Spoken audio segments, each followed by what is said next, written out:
नमस्कार प्रिय मित्रों, जय अम्बे ज्योतिष केंद्र एंड वास्तुशास्त्री चैनल में मैं ज्योतिष आचार्य प्रीतेश सोनी आप सभी मित्रों का हार्दिक स्वागत करता हूं। कैसे हैं दोस्तों आप सभी?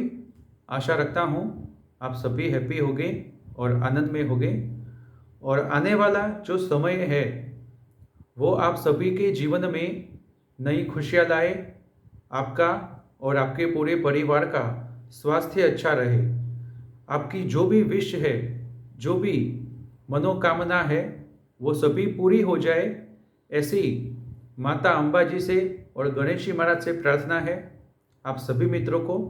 जय अम्बे। मित्रों, आज का जो हमारा विषय है वो है गणेश विसर्जन 2023। शुभ मुहूर्त कौन सा है? अनंत चतुर्दशी का जो त्यौहार है जो कि 28 सितंबर 2023 को आता है, जहाँ पर गणेश जी महाराज की जो प्रतिमा है उनका विसर्जन होता है, उनकी पूजा होती है। तो कौन कौन से मुहूर्त यहाँ पर शुभ है विसर्जन करने के लिए, वो मैं आपको डिटेल्स में यहाँ पर बताने वाला हूँ। तो आज का जो सब्जेक्ट है, आज का जो वीडियो है, इसे आप अंत तक जरूर देखिएगा, इसे मिस मत करिएगा। और आगे बढ़ने से पहले दोस्तों आप सभी से मैं रिक्वेस्ट करना चाहता हूं कि सबसे पहले आप मेरी जो चैनल है इसे आप सब्सक्राइब जरूर कर लीजिए और बाजू में दिए गए बेल आइकन को आप ऑन कर लीजिए। ऑल का जो बटन है उसके ऊपर क्लिक कर दीजिए ताकि हमारी आने वाली जो भी वीडियो है उनकी नोटिफिकेशन आपको तुरंत ही मिल जाए। अगर आपको वीडियो अच्छा लगता है तो इसे लाइक भी करिए, अपने मित्रों के साथ, रिश्तेदारों के साथ इसे शेयर भी करिए और आपके जो सुझाव है इस वीडियो के प्रति आप कमेंट बॉक्स में लिखकर भी बता सकते हैं।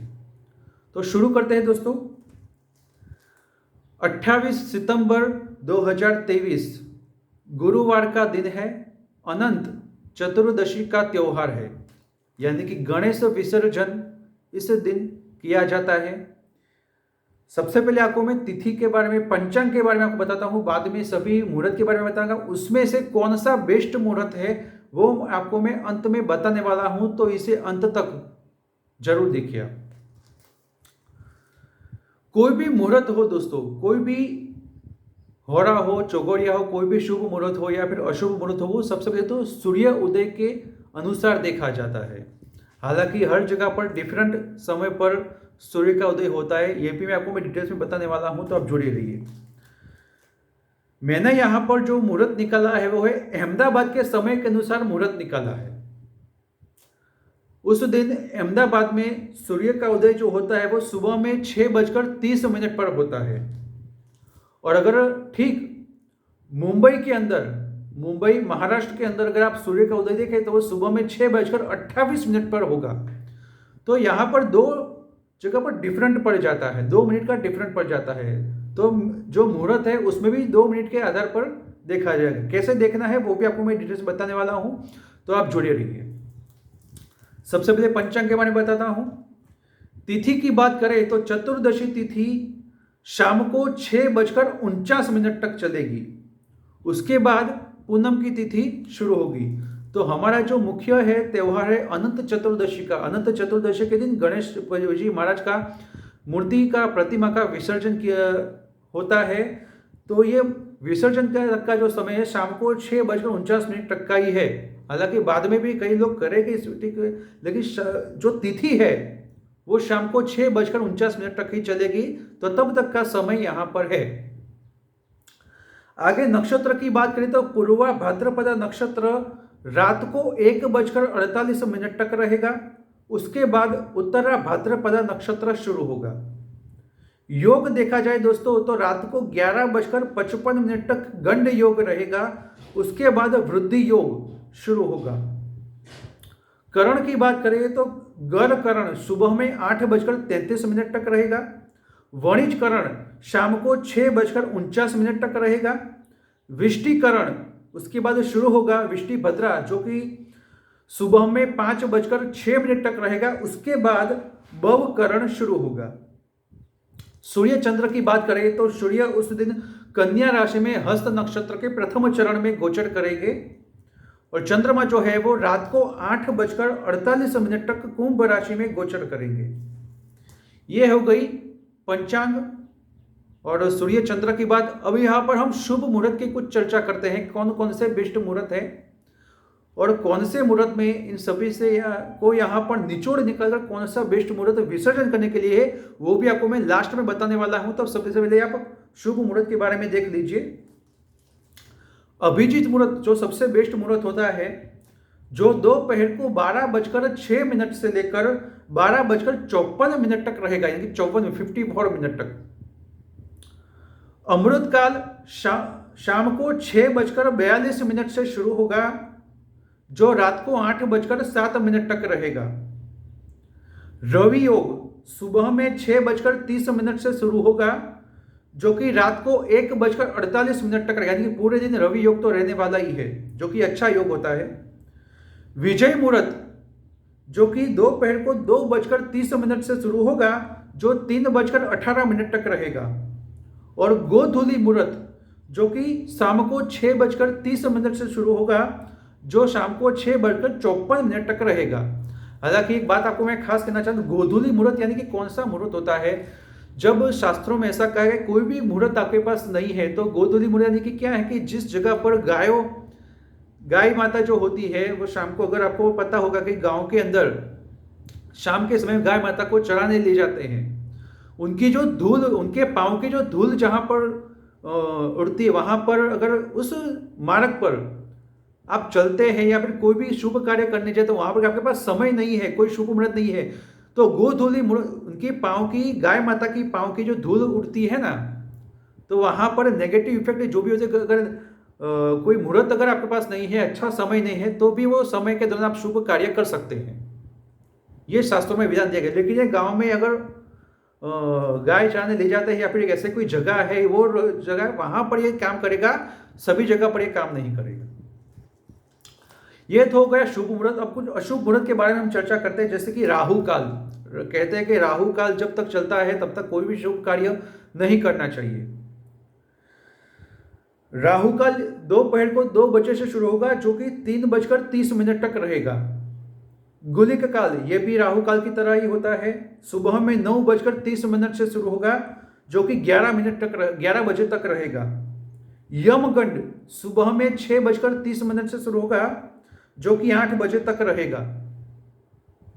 तो ये कुछ अशुभ मुहूर्त जो थे वो आपको मैंने बताए। अब हम चौघड़िया के बारे में चर्चा करते हैं, कौन कौन से चौघड़िया यहाँ पर शुभ है, कौन से अशुभ है, डिटेल्स में बताने वाला हूं। सुबह में 6:30 से सूर्य उदय के साथ ये चौघड़िया शुरू होगा, शुभ चौघड़िया, जो कि 8 बजे तक रहेगा। शुभ चौघड़िया 8 बजे से लेकर 9:30 तक रोग चौघड़िया रहेगा, जो कि ठीक नहीं है। उद्योग चौघड़िया जो कि 9:30 से शुरू होगा, जो कि 11 मिनट तक रहेगा, वहां पर गुलिक काल चल रहा है। 11 बजे से लेकर 12 बजे तक, 12:30 तक चल चौघड़िया रहेगा, जो कि शुक्र के, उनके जो मालिक है वो शुक्र देवता होते हैं, अच्छा है ये मुहूर्त। बाद में 12:30 से लेकर दोपहर को 2 बजे तक लाभ चौघड़िया रहेगा। दोपहर को 2 बजे से लेकर 3:30 तक अमृत चौघड़िया रहेगा, जो कि वहां पर राहु काल भी चल रहा है। तो ये अमृत चौघड़िया होने के बावजूद भी राहु काल उस समय तक चल रहा है, तो वो कदापि शुभ नहीं है। 3:30 से लेकर 5 बजे तक काल चौघड़िया रहेगा, जो कि ठीक नहीं है। 7 बजे से लेकर 6:30 तक शुभ चौघड़िया रहेगा, लेकिन वहां पर भी समय ठीक नहीं है। और शाम को 6:30 से लेकर 8 बजे तक अमृत चौघड़िया रहेगा, ये उचित है। ये तो हो गई दोस्तों चौघड़िया की बात। अब यहां पर आपको मैं होरा के बारे में बताता हूं, जुड़े रहिए। सुबह में 6:30 से लेकर 7:30 तक गुरु की होरा रहेगी। 7:30 से लेकर 8:30 को लेकर मंगल की होरा रहेगी। 8:30 से लेकर 9:30 तक सूर्य की होरा रहेगी। 9:30 से लेकर 10:30 तक शुक्र की होरा रहेगी। 10:30 से लेकर 11:30 लेकर बुध की होरा रहेगी।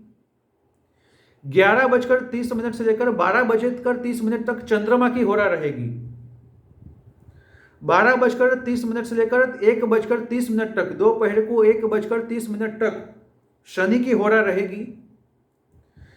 वापस 1:30 से लेकर 2:30 तक गुरु की होरा रहेगी। दोपहर को 2:30 से लेकर 3:30 तक मंगल की होरा रहेगी। 3:30 से लेकर 4:30 तक सूर्य की होरा रहेगी।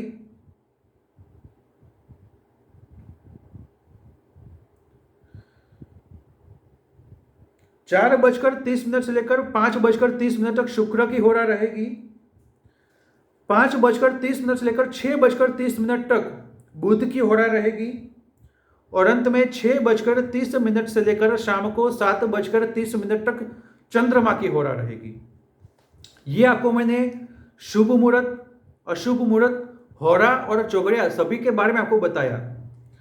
अब इन सभी में से मैंने रिसर्च करके कुछ शुभ मुहूर्त निकाले हैं, जो मुहूर्त आपको मैं बताने वाला हूं, तो आप सब जुड़े रहिए। सबसे बेस्ट मुहूर्त यहाँ पर गणेश महाराज की प्रतिमा का विसर्जन करने के लिए जो शुभ मुहूर्त है वो मैं आपको बता रहा हूं, आप जुड़े रहिए। सबसे बेस्ट यहाँ पर यह है, सभी का निचोड़ करने के बाद सुबह में 11 बजे से लेकर 11:30 तक, यानी कि केवल आधे घंटे का यह मुहूर्त है। मेरी बात को खास ध्यान से सुनिएगा। 11 बजे से 11:30 तक कौन सा मुहूर्त है? तो कोई चल चौघड़िया, साथ में बुध की होरा और साथ में रवि योग। ये तीन चीजों का कॉम्बिनेशन होता है, ये सबसे बेस्ट मुहूर्त है। सुबह में 11 बजे से लेकर 11:30 तक ये आधे घंटे का समय है। अब मान लीजिए कई बार आपको दूर जाना होता है, आप ये समय यहां पर कंफर्म नहीं कर सकते हैं, तो क्या करें? घर से जब आप ये निकलते हैं तो ये समय के दौरान आप निकल जाइए। बाद में आप विचरण भले ही कोई पर समय, लेकिन सबसे बेस्ट तो समय यही है। परंतु आप ज्यादा तक तो ये मुहूर्त आप नहीं रख पाएंगे, मुझे डेफिनेटली पता है। परंतु शुरुआत यहां पर से कर दीजिए, शुरुआत यहां पर से कर दीजिए। बाद में भले आप विसर्जन यहां पर कोई समय पर करें, कोई दिक्कत नहीं है, परंतु शुरुआत इस समय के दौरान कर देनी है। 11 बजे से लेकर 11:30 केवल आधे घंटे का समय है। कौन सा समय है? तो कि चल चौघड़िया, बुध की होरा और रवि योग। उसके बाद आगे मैं बताता हूं 11:30 से लेकर 12:30 तक। हालांकि प्रॉपरली तो ये जो समय है वो 1.5 घंटे का है, परंतु मैंने डिवाइड करके होरा चौघड़िया सभी का मैंने अलग अलग बताया है, तो इसलिए आपको मैं बता रहा हूं। तो सुबह में 11:30 से लेकर 12:30 तक कौन सा है? तो कि चल चौघड़िया, साथ में चंद्रमा की होरा, रवि योग और अभिजीत मुहूर्त। ये 4 चीजों का कॉम्बिनेशन हो रहा है। तो प्रॉपरली समय सुबह का कौन सा हुआ? तो कि 11 बजे से लेकर 12:30 तक, ये 1.5 घंटे का समय जो है वो आपके लिए सुबह के समय में बेस्ट मुहूर्त है। अब हम थोड़ा और आगे बढ़ते हैं। सुबह के समय में तो सभी का यहां पर ये चीज हो जाना ये तो सही नहीं है, होगा भी नहीं। अब यहां पर मैं थोड़ा और भी आपको बताता हूं। दोपहर को जो समय आ रहा है, दोपहर के समय में वो 1:30 से लेकर दोपहर को 2 बजे तक, यानी कि यहां पर केवल आधे घंटे का समय मिल रहा है। यहां पर क्या है? तो कि लाभ चौघड़िया, गुरु की होरा और रवि योग। रवि योग तो हालांकि सुबह से शाम तक चलने वाला ही है, तो रवि योग तो आएगा कोई भी समय के दौरान। परंतु चौघड़िया और होरा में कौन सा है? तो कि लाभ चौघड़िया, गुरु की होरा और रवि योग। ये चीज यहां पर, यह मुहूर्त यहां पर सबसे बेस्ट मुहूर्त है। दोपहर के समय में 1:30 से लेकर 2 बजे तक, केवल आधे घंटे का समय है। शुरुआत यहां पर कर दीजिए, बाकी भले कोई समय पर हो। और शाम के समय में एक मुहूर्त यहां पर आपको जो है सबसे लास्ट में, शाम के समय जो सबसे बेस्ट है, शाम को 6:30 से लेकर, मेरी बात को आप ध्यान से सुनिएगा, शाम को 6:30 से लेकर 6:49 तक, केवल 20 मिनट का समय, 20 मिनट भी नहीं, 19 मिनट का समय है। यहां पर कौन सा है तो कि अमृत चौगड़िया, चंद्रमा की होरा, रवि योग और गोधूलि मुहूर्त, ये 4 चीजों का समन्वय यहां पर होता है। 19 मिनट का समय है। शुरुआत यहां पर से कर दीजिए, बाकी भले विसर्जन, क्योंकि ये भले ही मैंने समय बताया परंतु इसी समय के दौरान विसर्जन हो ये जरूरी नहीं है। 90% लोगों को यहां पर ये समय के दौरान ये विसर्जन नहीं कर पाएंगे, परंतु शुरुआत यहां पर से कर दीजिए, इसी समय के दौरान शुरुआत कर दीजिए, बाकी आगे चलेगा। तो दोस्तों, अनंत चतुर्दशी का जो त्योहार है 28 तारीख गुरुवार का दिन, सितंबर महीना 2023, वहां पर जो बेस्ट मुहूर्त है गणेश जी महाराज की प्रतिमा का विसर्जन करने के लिए, वो आपको मैंने डिटेल्स में बताया है। आपको हमारी ये जो जानकारी है वो कैसी लगी, आप कमेंट बॉक्स में लिखकर भी बता सकते हैं। आपके जो भी प्रतिभाव है इस वीडियो के प्रति वो भी बता सकते हैं। साथ में इस वीडियो को आप लाइक भी करिए, अपने मित्रों के साथ, अपने रिश्तेदारों के साथ इसे शेयर भी करिए, और सबसे बेस्ट मेरी चैनल को आप सब्सक्राइब भी जरूर कर लीजिए, ताकि आने वाली जो भी वीडियो है उनकी नोटिफिकेशन आपको तुरंत ही मिल जाए। तो मित्रों, मिलते हैं अब हमारे और वीडियो में, नेक्स्ट वीडियो में एक नए विषय के साथ। तब तक के लिए आप सभी मित्रों को जय गणेश जी महाराज, जय अम्बे।